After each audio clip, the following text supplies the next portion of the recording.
Assalamualaikum warahmatullahi wabarakatuh. A'udzu billahi minasyaitonir rajim. Bismillahirrahmanirrahim. Alhamdulillahi rabbil alamin. Allahumma shalli wa sallim ala sayyidina Muhammad wa ala ali sayyidina Muhammad. Qala Rasulullah sallallahu alaihi wasallam, nadharallahu mar'an sami'a minna haditsan fahafidhahu hatta yuballighahu ghairahu. Semoga Allah menjadikan wajah orang-orang yang mendengarkan hadis, merawatnya, kemudian menyampaikannya kepada orang lain, Allah jadikan wajahnya berseri-seri baik di dunia maupun di akhirat, karena mendapatkan nikmat yang banyak dari Allah Subhanahu wa ta'ala. Allahumma amin. Amma ba'du. Pemirsa sekalian, marilah kita sama-sama belajar membaca kitab Al-Jami'us Shaghir karangan Imam Suyuti, serta memahaminya dengan penjelasan dari kitab Faidul Qadir karangan Imam Al-Munawi. Hadis yang pertama, qala Rasulullah sallallahu alaihi wasallam, innamal a'malu binniyati wa innamal likulli imri'in ma nawa. Faman kanat hijratuhu ilallahi wa rasulih fa hijratuhu ilallahi wa rasulih. Wa man kanat hijratuhu ila dunya yusibuha aw imra'atin yankihuha fa hijratuhu ila ma hajara ilaihi. Hadis muttafaqun. Artinya, sesungguhnya amal-amal itu hanya dinilai menurut niatnya, dan sesungguhnya bagi setiap orang hanyalah apa yang diniatkannya. Barang siapa yang hijrahnya karena Allah dan Rasulnya, maka hijrahnya kepada Allah dan Rasulnya. Dan barang siapa yang hijrahnya untuk dunia yang ingin diraihnya, atau kepada perempuan yang akan dinikahinya, maka hijrahnya kepada apa yang dia hijrah karenanya. Hadis riwayat Imam Bukhari, Imam Muslim, Abu Dawud, Tirmidzi, Nasa'i, dan Ibnu Majah dari Umar bin Khattab. Riwayat Abu Nuaim dan Daruqutni di Gharaib dari Abu Sa'id. Riwayat Ibnu Asakir dalam amalinya dari Anas. Riwayat Al-Abtar dalam satu juz dari takhrijnya dari Abu Hurairah. Satu hadis ini sahih. Untuk hadis yang pertama ini, secara kebetulan kami telah membuat video panjang lebar pada video yang lain, pada bab Mukhtasar Shahih Bukhari Muslim Imam Suyuti, maka saya nggak akan berpanjang-panjang lagi. Dan bagi yang ingin menyimak penjelasannya, bisa mencari video tersebut di channel YouTube kami. Kita lanjutkan kepada hadis yang kedua. Qala Rasulullah sallallahu alaihi wasallam, ati babal jannati fa astaftihu fa yaqulul khazinu man anta fa aqulu Muhammadun fa yaqulu bika umirtu alla aftaha li hadin qablaka. Akhrajahu Ahmad wa Muslim ngan Anas. Status hadis ini sahih. Artinya hadis yang kedua, saya mendatangi pintu surga kata Rasulullah, lalu saya meminta dibukakan pintu surga. Lalu seorang penjaga, yaitu malaikat, bertanya, siapa kamu? Maka aku menjawab, Muhammad. Lalu malaikat berkata, khusus untukmu aku diperintahkan untuk tidak membukakan pintu untuk siapapun sebelum kamu masuk. Hadis riwayat Imam Ahmad, Imam Muslim dari Anas. Status hadis ini sahih.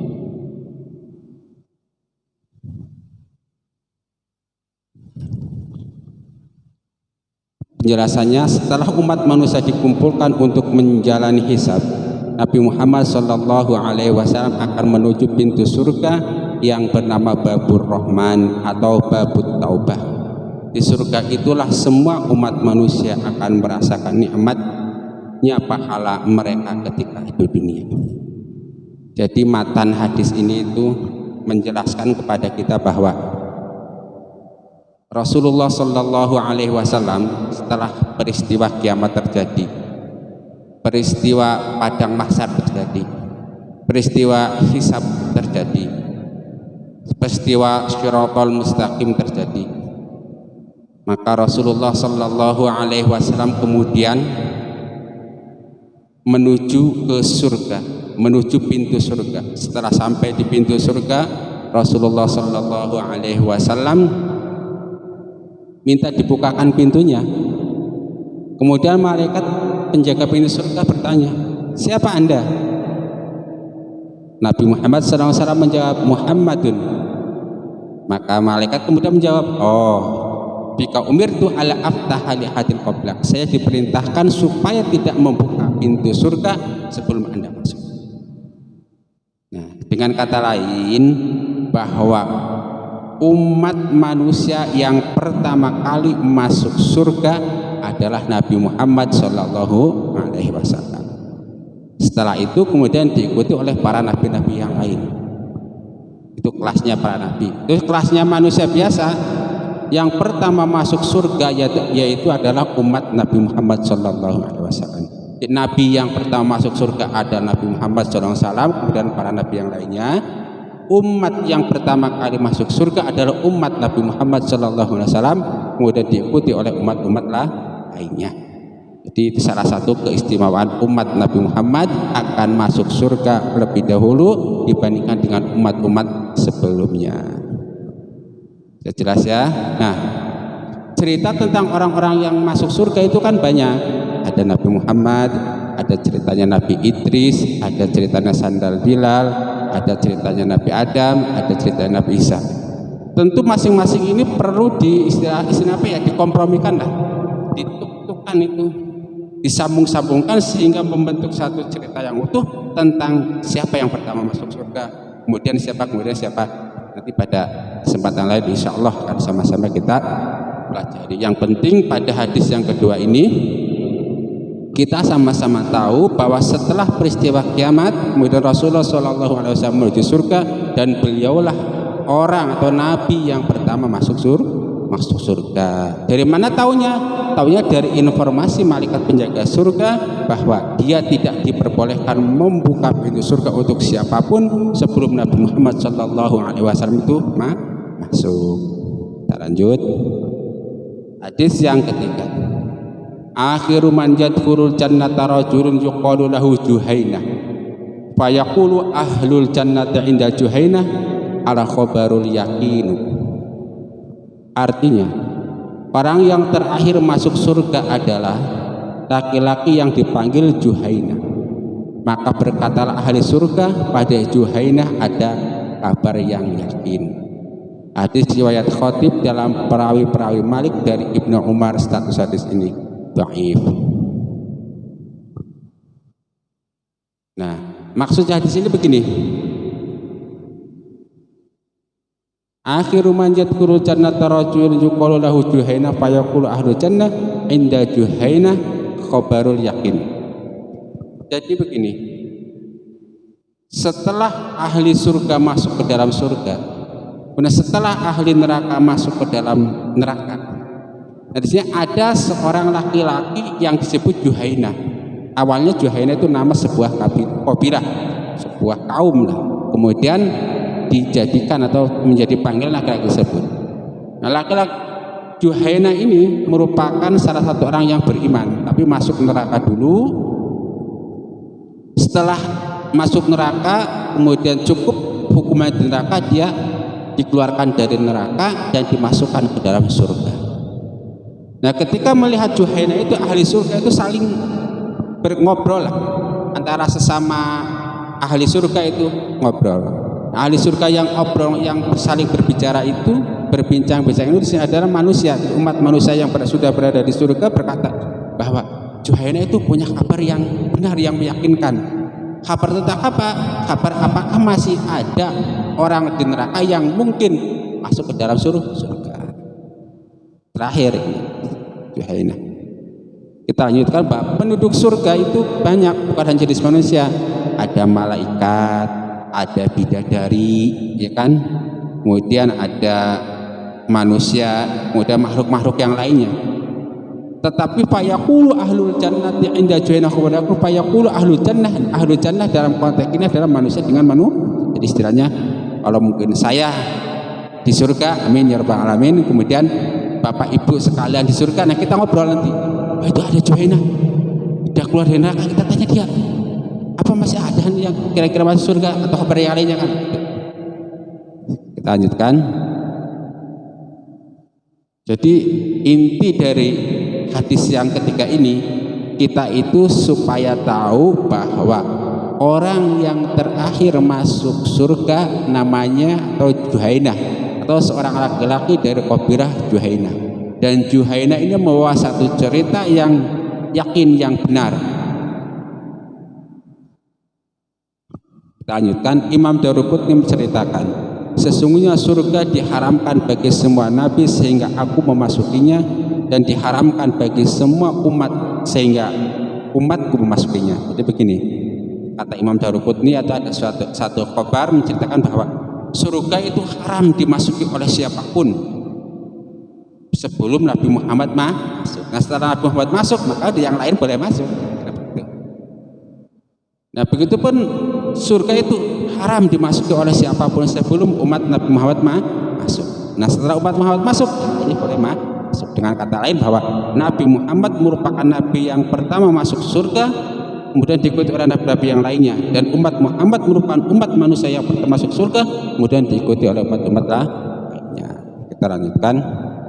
Ibnu Qayyim berkata, umat Nabi Muhammad SAW merupakan umat yang terakhir diturunkan ke muka bumi, tetapi merupakan umat yang lebih dahulu menempati tempat tertinggi, yang lebih dahulu mendapatkan naungan arasy, lebih dahulu menyelesaikan pengadilan akhirat, dan lebih dahulu melewati shiratal mustaqim, dan lebih dahulu masuk surga. Nah, ini keistimewaan umat Nabi Muhammad dibandingkan umat-umat sebelumnya. Itu yang pertama, misalnya umat Nabi Muhammad ini memang umat yang terakhir turun ke muka bumi, umat terakhir yang dilahirkan ke muka bumi dibandingkan umat-umat yang lainnya, umatnya Nabi Nuh, umat Nabi Musa, Nabi Isa, dan lain-lainnya.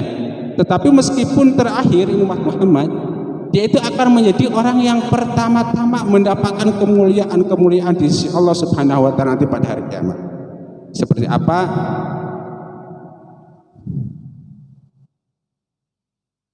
Contoh misal pada peristiwa Padang Mahsyar, ketika umat-umat sebelum umat Nabi Muhammad belum mendapatkan naungan arasy, umat Muhammad sudah ada yang mendapatkan naungan arasy. Nah, ketika terjadi peristiwa pengadilan akhirat yang begitu dahsyat bagi orang-orang yang istilah orang yang nggak soleh lah. Kalau bagi orang soleh dan para nabi ya biasa aja, karena mereka dapat perlindungan dari Allah, naungan arasy, keistimewaan yang lain spesial lah. Kalau bagi orang-orang yang nggak spesial, pengadilan akhirat itu mungkin sangat menyakitkan, sangat menyusahkan. Tapi bagi orang-orang spesial, ya spesial tentunya. Nah, itu kebetulan salah satu yang spesial adalah umat Nabi Muhammad. Jadi mereka itu mendapat prioritas untuk kalau umat Nabi Muhammad dulu. Setelah umat Nabi selesai, umat Nabi Muhammad selesai, baru umat yang lain. Nah, begitupun di Shiratal Mustaqim, umat Nabi Muhammad ketika mau melintasi Shiratal Mustaqim itu mendapatkan perlakuan yang spesial, sehingga udah Nabi Muhammad dulu ke depan melintas, setelah melintas baru umat yang lainnya. Dan lebih dahulu masuk surga, seperti yang disebutkan sebelumnya bahwa umat-umat yang lain itu belum boleh masuk surga sebelum umat Nabi Muhammad masuk surga. Kita lanjutkan. Juhainah merupakan nama sebuah kabilah yang kemudian digunakan menjadi nama seorang laki-laki.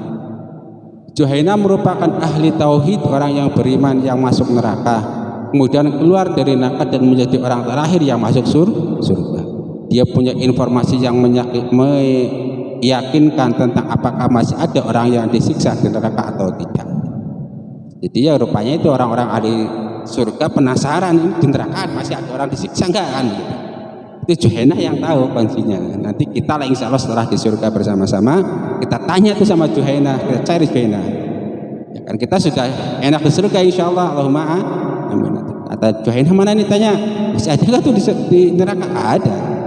Setelah tahu ada, kita akan bersyukur kepada Allah bahwa kita termasuk orang-orang yang beriman, termasuk orang-orang Islam yang ditakdirkan oleh Allah Subhanahu wa taala masuk surga insyaallah. Allahumma amin ya rabbal alamin. Ahlul jannah atau penduduk surga terdiri dari manusia, jin, malaikat, bidadari dan makhluk lainnya.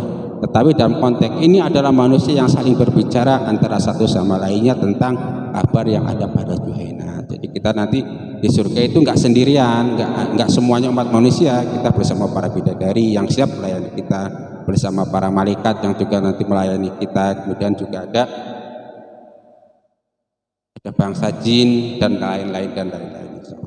Mudah-mudahan kita dengan membaca hadis ini kita sama-sama berdoa, kita merupakan salah satu orang yang ditakdirkan oleh Allah Subhanahu wa taala untuk masuk surga. Allahumma amin. Insya Allah. Hadis berikutnya hadis nomor 4. Qala Rasulullah sallallahu alaihi wasallam, akhiru qaryatin min qural islami kharaban al-Madinah. Hadis riwayat Tirmidzi dengan Abi Hurairah, status hadis ini dhaif. Artinya daerah atau negeri terakhir dari daerah-daerah Islam yang akan rusak adalah Al-Madinah Al-Munawwarah, di kota Madinah. Hadis riwayat Imam Tirmidzi dari Abu Hurairah, status hadis ini dhaif. Maksudnya gimana? Seluruh dunia ini pada saatnya nanti akan rusak binasa, dan negara Islam terakhir yang akan mengalami kerusakan adalah kota Madinah Al-Munawwarah. Nah, begini, dunia itu makin lama makin fana, mendekati kiamat itu semua kota akan hancur binasa ketika hari kiamat. Nah, yang terakhir hancur berdasarkan hadis ini adalah kota Madinah. Ketika kiamat terjadi hancur, yang terakhir hancur adalah Madinah. Rincinya gimana nanti pada hadis ini, insya Allah. Yang penting kita tahu bahwa kota Madinah merupakan kota terakhir yang akan hancur ketika akan menjelang kiamat. Hadis berikutnya nomor 5. Qala Rasulullah sallallahu alaihi wasallam, akhiru man yuhsyaru ra'iyani min Buzainah yuridanil Madinah yanqani bi ghanamihima fayajidaniha wuhushan hatta idza balagha saniyatal wada'i qarra ala wujuhihima. Artinya orang terakhir yang akan meninggal dunia adalah 2 orang penggembala dari Muzainah. Mereka menuju ke kota Madinah, mereka meneriaki kambingnya, maka mereka mendapati kota Madinah kosong, banyak binatang buas, sehingga apabila mereka sampai daerah Saniyatul Wada, mereka tersungkur dan mati. Hadis riwayat Hakim dari Abu Hurairah, status hadis sahih. Jadi hadis ini menceritakan kepada kita bahwa orang yang pertama kali yuhsyaru ra'iyani min Muzainah, orang yang akan meninggal terakhir kali itu adalah seorang laki-laki dari Muzainah. Dia adalah penggembala kambing. Ketika terjadi peristiwa yang menggemparkan, mereka itu menggiring kambingnya ke arah Madinah. Tetapi setelah sampai di arah Madinah itu ternyata Madinah kosong, banyak binatang buas. Dan ketika mereka sampai daerah Saniyatul Wada, mereka tersungkur dan meninggal.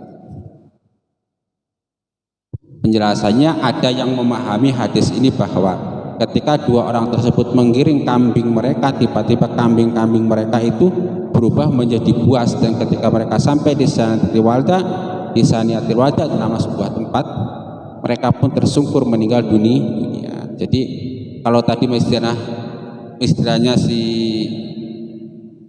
siapa ini Muzainah ini menggiring kambing, kemudian setelah sampai di Madinah ternyata Madinah kosong dan penuh binatang buas, kemudian mereka mati tersungkur. Dan ada penjelasan lain bahwa ketika Muzainah ini menggiring kambing-kambingnya tiba-tiba berubah menjadi binatang buas, dan akhirnya si Muzainah ini meninggal dunia. Kita lanjutkan hadis nomor 6. Qala Rasulullah sallallahu alaihi wasallam, akhiru ma adrakan nasu min kalamin nubuwatil ula idza lam tastaqi fasna ma syi'ta. Yang terakhir bisa dijumpai manusia dari kalam kenabian pertama sejak Nabi Adam alaihissalam hingga saat ini adalah, jika kamu tidak merasa malu maka berbuatlah sesukamu. Maksudnya begini, ada satu ajaran Islam. Ada satu syariat Islam yang sejak Nabi Adam, kemudian nabi-nabi berikutnya sampai kita umat Nabi Muhammad itu tidak dinasakh, tidak dihapus. Itu apa? Rasa malu. Kenapa? Rasa malu ini merupakan suatu ajaran yang sejak Nabi Adam sampai Nabi Muhammad itu tidak dihapus, tidak dirubah dan terus dipakai. Salah satunya adalah karena rasa malu bisa mencegah seseorang dari melakukan perbuatan-perbuatan yang kecil, melakukan perbuatan-perbuatan yang tercela. Misalnya kita mau mencuri, malu nanti kalau ketahuan gimana. Misalnya kita mau berzina, malu nanti kalau ketahuan gimana. Itu betul dipertahankan, tidak dinasakh dan tidak dimansuh. Tapi sebaliknya, kalau seseorang sudah tidak mempunyai rasa malu saja, ya udah, semuanya dia kerjakan. Dia mencuri karena tidak takut atau tidak malu ke Tuhan orang lain. Dia berbuat maksiat atau berzina, dia lakukan. Karena apa? Karena tidak malu dengan orang lain. Dan seterusnya. Jadi kalau contoh, kita lanjutkan. Al-haya'u minal iman, banyak keterangannya kan begitu. Maksudnya syariat, jika kamu tidak merasa malu maka berbuatlah sesukamu. Sudah ada sejak Nabi Adam alaihissalam. Terus berlaku pada nabi-nabi berikutnya hingga sampai pada Nabi Muhammad SAW dan pada zaman kita sekarang. Al-Qadhi berkata, salah satu kalam kenabian yang terdahulu yang bisa kita jumpai zaman sekarang adalah sesungguhnya merasa malu bisa mencegah seseorang dari menjalankan perkara-perkara rendah, menjijikkan, tenggelam dalam larangan syariat dan hal-hal lainnya.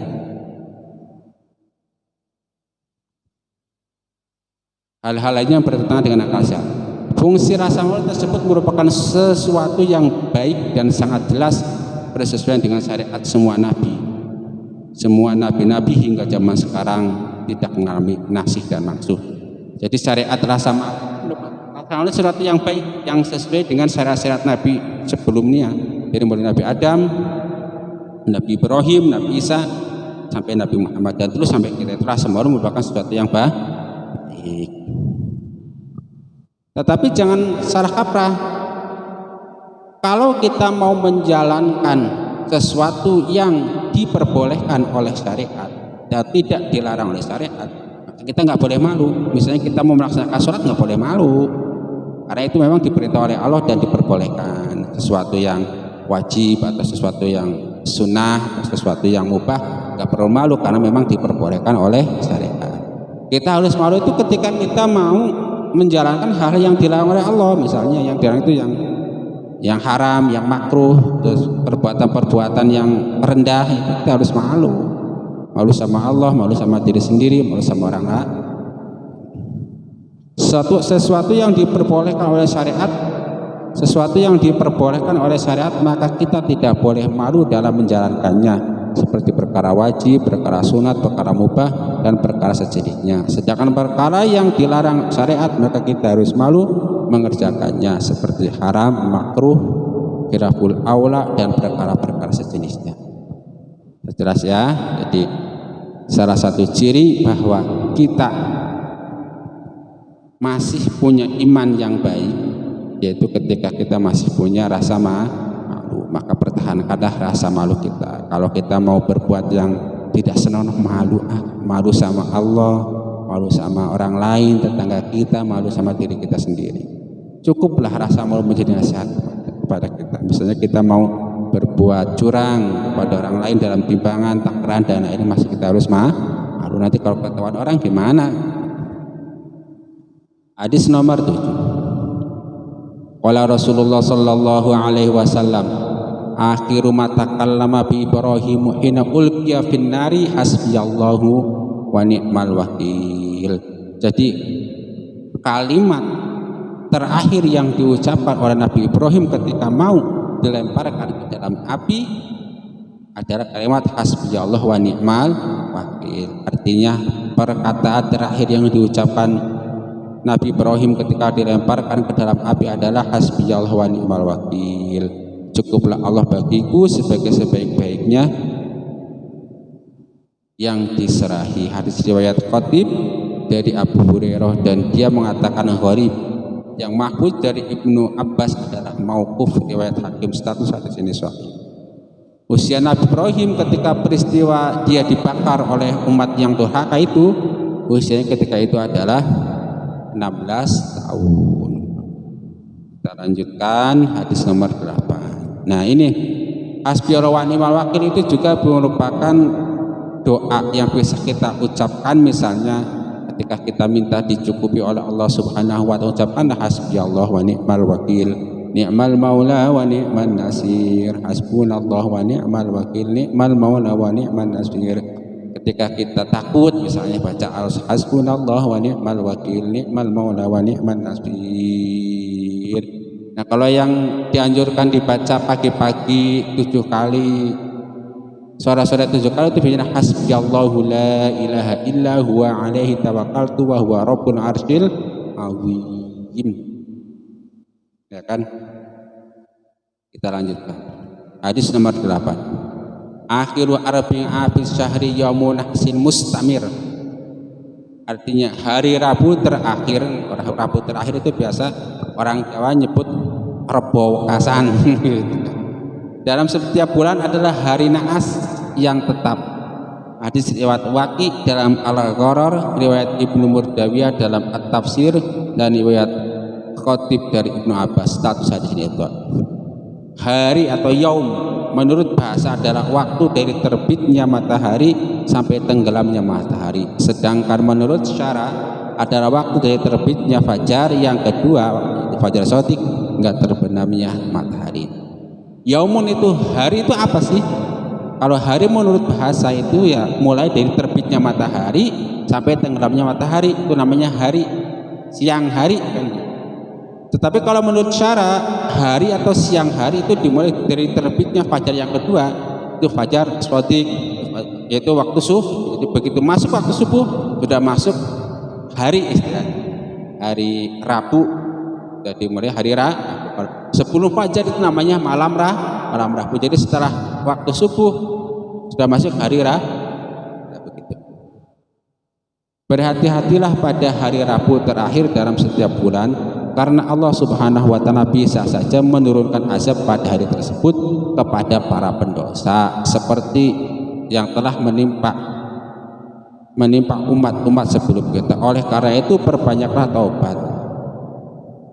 Penjelasan lainnya, Allah Subhanahu wa ta'ala telah menetapkan naas, kesialan dan keburukan pada hari tersebut sebagai balasan kepada orang-orang durhaka, sombong dan melampaui batas. Ketetapan hari sial tersebut sama seperti Allah Subhanahu wa ta'ala telah menetapkan turunnya berkah pada malam Lailatul Qadar, malam nisfu Sya'ban. Jadi yang dimaksud hari naas adalah hari naas bagi para pendosa, karena bisa saja Allah menimpakan siksaan pada hari tersebut, bukan hari di mana kita harus berhenti melakukan aktivitas karena takut kesialan. Begini,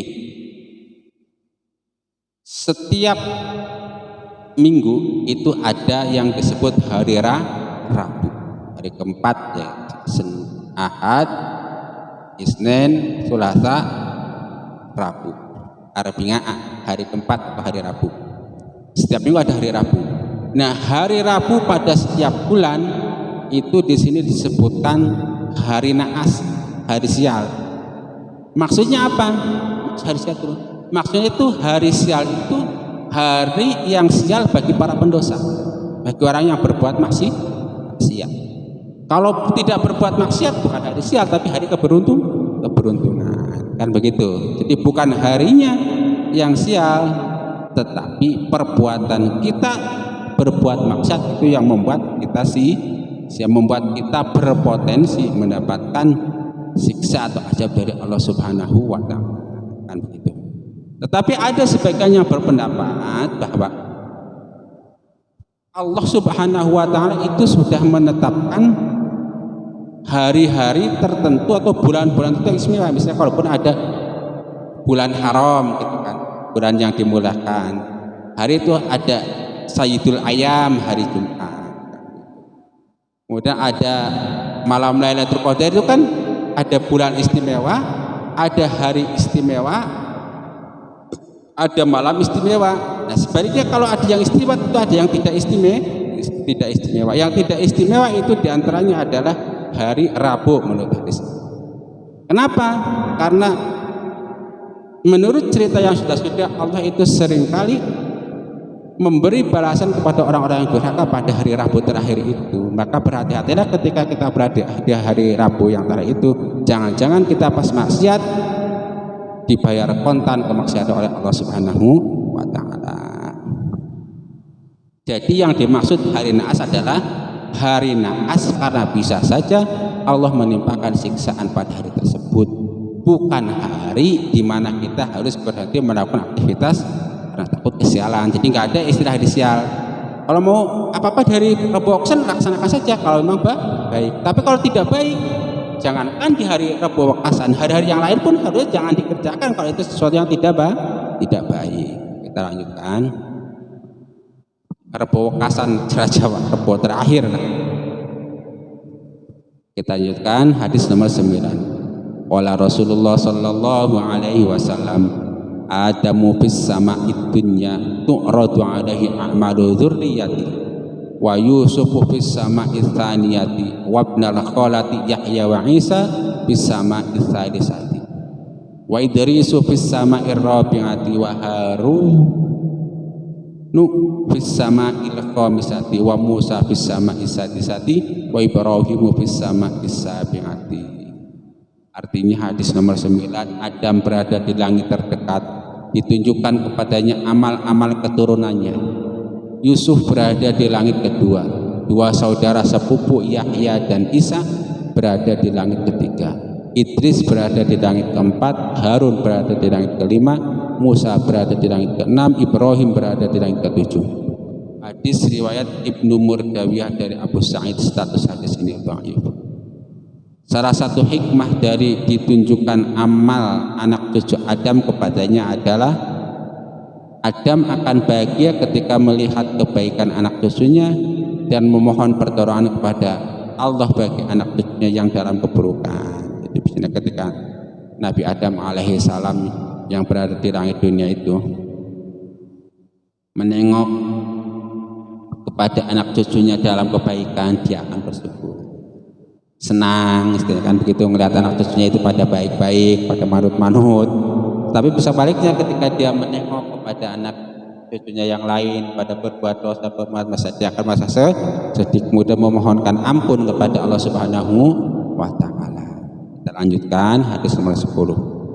Afatul dhafris sholafu wa afatus saja mati al-bagyu wa afatul samahati al-mannu wa afatul jamali al-khila'u wa afatul ibadati al-fatratu wa afatul hadisi al-kadhibu wa afatul ilmi an-nisyanu wa afatul ilmi as-safahu wa afatul hasabi al-fakhru wa afatul judi as-sarafu. Nah, di sini menjelaskan bahwa setiap sesuatu yang baik itu berpotensi diserang oleh sesuatu yang buruk, berpotensi dikotori oleh sesuatu yang negatif. Istilahnya ini kan ada positif, negatif, ada baik dan buruk. Nah, itu disebutkan contoh al-dhafru itu positif, lawannya adalah as-sholafu. Jadi kalau kita punya al-dhafru kemungkinan akan dirusak oleh as-sholafu, kayak begitu. Artinya hadis nomor 10, penyakit cerdik pandai adalah memuji diri sendiri. Artinya bagaimana?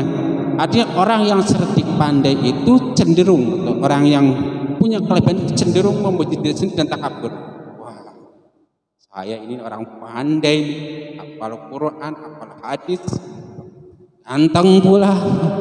Kira begitulah takabur namanya. Itu udah perbawaannya. Sehingga kalau orang punya kelebihan dibandingkan dengan orang lain, itu harus bisa menjaga diri supaya tidak takabur, ya biasa aja, menjaga kelebihannya biasa, berbanyak istighfar kalau kita mau takah. Penyakit gagah berani adalah melampaui batas. Contoh begini, orang yang punya ilmu kejadokan lah, misalnya ilmu silat dan sejenis itu, penyakitnya itu dia itu suka melampaui batas. Kalau ada apa-apa mudah marah, tampar dan lain-lain. Karena apa? Merasa dia itu Penyakit dermawan murah hati adalah mengungkit-ungkit, menyebut-nyebut kebaikannya. Dan bahaya orang-orang yang pemurah, orang-orang yang suka ngasih, suka sedekah, suka menolong, itu bahayanya apa? Terkadang itu suka menyebutkan, kemarin saya itu baru sedekah ke si A, baru menolong si B. Nah itu kadang nggak sadar kalau menolong ya udah menolong aja, kalau memang harus disebutkan sebutkan sepertinya, merupakan bagian dari tahadus bini.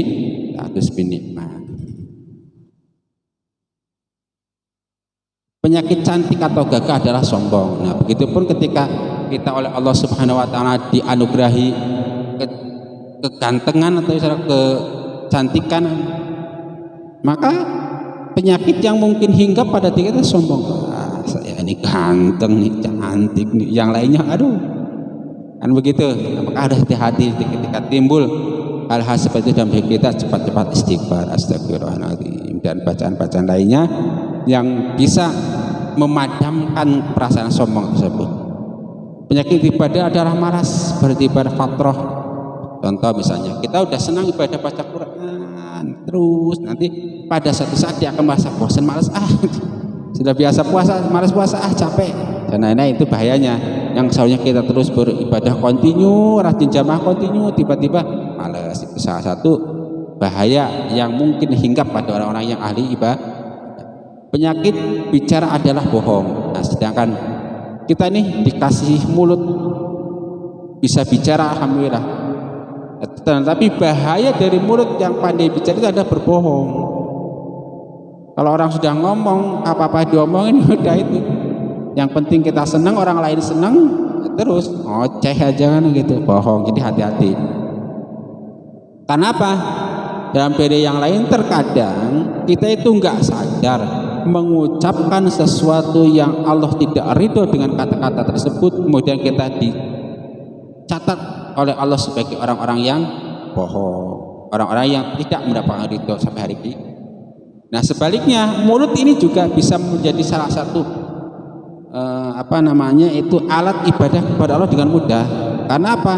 Terkadang kita itu nggak merasa mengucapkan sesuatu kalimat yang Allah ridho, dan dengan kalimat tersebut kita dicatat sebagai hamba yang diridhoi Allah, radiyatan ya misalnya kita karena saking biasa membaca subhanallahi walhamdulillahi wala ilaha illallah wallahu akbar wala haula wala quwwata illa billahil aliyil azim.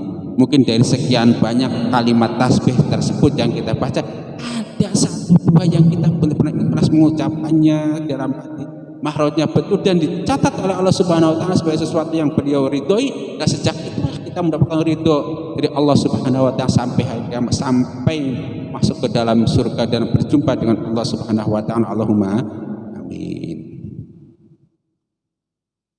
Penyakit ilmu adalah lupa. Lupa gitu kan ya. Jadi banyak orang mengklaim bahwa wah dulu waktu masa muda saya tuh pandai hafal, ya kalau di pesantren itu hafal jurmiyah, hafal ngemriti, hafal ilfiyah, alfiyah, hafal kaidah-kaidah usul fiqh, hafal lain-lainnya. Tapi begitu mukim pada lupa, termasuk saya sendiri nih Pak. Jadi motivasi saya istilahnya menulis, kemudian merekam apa yang saya sedang baca, saya belajar ya saat itu.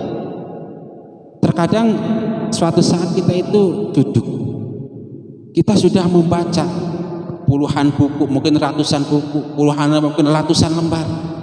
Ketika baca kita paham, ngerti, tetapi sehari dua hari setelah itu kayaknya nggak ada apa-apa lagi, otak kita hilang, udah lupa, nggak ada bekasnya. Ingatan kita sudah nggak ingat. Kemudian mengamalkan, terkadang kita belum benar mengamalkannya, tapi sudah hilang. Apa bekasnya dari belajar yang kita lakukan berjam-jam itu? Apa hasil dari bacaan kita yang ratusan lembar itu, puluhan kitab itu? Gak ada, hilang sebab karena lupa. Itu bahayanya. Nah supaya nih, meskipun kita lupa, tetapi kita tetap mendapat kebaikan dari apa yang sudah kita lakukan, yaitu salah satunya seperti yang saya lakukan ini, merekam kemudian saya upload ke YouTube atau ke dunia maya dengan harapan apa yang saya ucapkan, apa yang saya baca ini merupakan satu kebaikan yang terus menerus sampai kita sudah meninggal. Rekaman ini masih tetap ada terus. Salah satu janjinya adalah seperti yang dikatakan Rasulullah, barang-barang siapa yang membaca hadis atau mendengarkan hadis kemudian merawatnya atau kemudian menyampaikannya kepada orang lain, maka dia akan mendapatkan satu keistimewaan yang bernama naudrah. Wajah kita itu berseri-seri di dunia dan di akhirat. Dengan kata lain, di dunia kita mendapatkan ridho dan nikmat Allah, dan di akhirat juga mudah-mudahan kita mendapatkan ridho dan nikmat Allah. Salah satu cara bagi Anda yang kebetulan mendengarkan apa yang kita belajar sama-sama ini, bisa hanya menemukan diri saja, klik share. Insya Allah Anda merupakan bagian dari orang-orang yang akan mendapatkan naudrah dari Allah Subhanahu wa Ta'ala. Jangan hanya melihat saja, mendengar saja, supaya ada nilai plusnya, lakukan sesuatu, baik menyebarkan atau istilahnya berkomentar atau sekedar memberi jempol saja, kan istilahnya begitu. Dan itu ya, istilah salah satu penyakit ilmu adalah lupa. Dan untuk mengatasi rasa lupa tersebut, Anda bisa merekamnya seperti saya ini, kemudian menyebarkannya di dunia maya, atau Anda bisa menuliskannya. Sehingga nanti kalau meskipun sudah lupa, tetapi tulisan kita tetap masih ada. Penyakit sopan santun adalah tidak sopan. Penyakit pangkat adalah kesombongan. Itu kalau orang yang biasa sopan santun itu tidak sopan, kadang-kadang gitu. Orang yang punya pangkat biasanya sombong, itu penyakit. Dan penyakit kedermawan adalah boros. Jadi begini, orang-orang yang suka bersedekah, suka berderma, suka memberi juga harus bisa membedakan. Apakah yang saya berikan kepada orang lain ini merupakan sedekah atau justru merupakan pemborosan? Gitu. Harus membedakan lah. Setiap orang mesti tahu bahwa yang saya berikan ini adalah sedekah, saya pemborosan. Nah, jadi jelas ya, kita baca lagi. Penyakit cerdik pandai adalah memuji diri sendiri atau takabur. Penyakitnya gagah berani adalah melampaui batas. Penyakit dermawan murah hati adalah mengungkit-ungkit atau menyebut-nyebut kebaikannya sehingga yang diberi bisa merasa tidak enak hati. Penyakit cantik atau gagah adalah sombong. Penyakit ibadah adalah malas atau berhenti ibadah. Penyakit bicara adalah bohong. Penyakit ilmu adalah lupa. Penyakit sopan santun adalah tidak sopan. Penyakit pangkat, penyakit orang yang punya pangkat adalah kesombongan. Dan penyakit kedermawan adalah boros. Hadis riwayat Baihaqi dalam Syu'abul Iman dari Ali, dan dia mengatakan dhaif. Kita lihat tentang Zafron. Al-Ghafru, pandai bicara dan cerdas akalnya, adalah terkumpulnya keutamaan-keutamaan batiniah lahiriah dan sikap perbuatan dalam diri seseorang. Oleh karena itu, orang yang punya ilmu dan keberanian bisa disebut dzarifun. Dzarif atau dzarfu itu apa ya? Setiap sifat baiklah yang ada dalam diri seorang itu bisa disebut dzarif. Orang yang pandai dan berilmu disebut dzarifun. Orang yang pakaiannya bagus, tingkah lakunya bagus disebut dzarifun. Dan ini sesuatu yang positif, sesuatu yang mulia pada diri seorang itu disebut dzarif. Oleh karena itu, orang yang punya ilmu dan keberanian bisa disebut dzarifun. Orang yang dzarif. Orang yang berpakaian dan berpenampilan bagus juga bisa disebut dzarifun. Al-dzarfu lebih umum, sifatnya kebaikan-kebaikannya umum. Dari kemerdekaan dan kemuliaan. Demikian sebagian penjelasan Ar-Raghib. Salah satu yang bisa merusak kebaikan-kebaikan yang ada dalam diri seseorang, salah satu yang bisa merusak atau membatalkan keutamaan-keutamaan kebaikan-kebaikan yang dimiliki seseorang ada disebut as-sholaf, yaitu memuji diri sendiri secara berlebihan.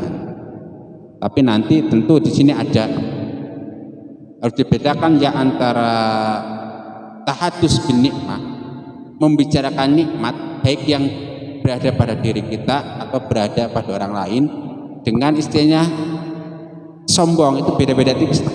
Jadi kalau kita ngomong tentang kebaikan kita itu kemungkinan dua. Kemungkinannya adalah positif, misalnya seperti dalam konteks membicarakan nikmat, dalam konteks supaya orang lain mencontoh, dalam konteks dakwah dan lain-lain. Tapi bisa berarti kalau kita membicarakan kebaikan yang ada pada diri kita, bisa berarti sombong. Sombong nih, kita punya apa. Bisa berarti ujub. Bisa berarti hal-hal negatif yang lain itu menghina. Itu dalam rangka meruntuhkan yang lain dan beda tipis lah plus minusnya itu. Nah, rupanya itu saja pertemuan yang pertama ini